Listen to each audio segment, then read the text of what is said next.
தேசிய தலைவர் ஐயா பசும்பொன் முத்துராமலிங்க தேவர்களுடைய வாழ்க்கை வரலாற்று படத்தை பார்க்கணும் அப்படின்னு சொல்லி கேப்டனின் அன்பு சகோதரர் டைரக்டர் அரவிந்த் ராஜ் அவர்கள்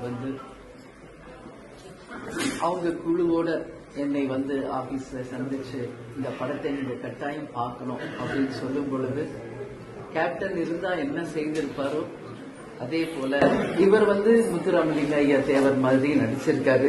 அவர் இஸ்லாமியராக இருந்தாலும் பஷீர் அவர்கள் சின்ன கவுண்டர் கேரக்டர்ல கேப்டன் எப்படி தன்னை அமைதியான முறையில தன்னுடைய கேரக்டரை வெளிப்படுத்தினாரோ அது போல ஒரு வரலாற்று நாயகனுடைய அந்த கதாபாத்திரத்தை உள்வாங்கி மிக தத்ரூபமாக நடிச்சிருக்காரு. இவரு குட்டி தேவரையாவாக நடிச்சிருக்காரு. அவருக்கும் வாழ்த்துக்கள்.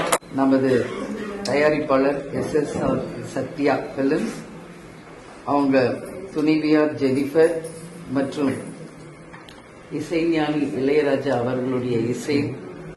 சோ நான் இன்னைக்கு இந்த மூவியை ஃபுல்லா நான் பார்க்கும்போது எனக்கு நிறைய சீன் கேப்டன் கனெக்ட் ஆகுது. மறைந்தாலும் இந்த உலகத்தில் என்றைக்கும் அவர்களுடைய பேரும் புகழும் நிலைத்திருக்கும் என்பதுல ஐயா முத்துராமலிங்க ஐயா தேவருடைய வாழ்க்கை படம் எல்லாருக்கும் ஒரு உதாரணம். சோ ஒட்டுமொத்தமா இந்த குழுமத்திற்கு கேப்டன் சார்பாகவும் தேசிய முற்போக்கு திராவிட கழக சார்பாகவும் என்னுடைய வாழ்த்துக்களை மனப்பூர்வமாக தெரிவித்துக் கொள்வதில் மகிழ்ச்சி.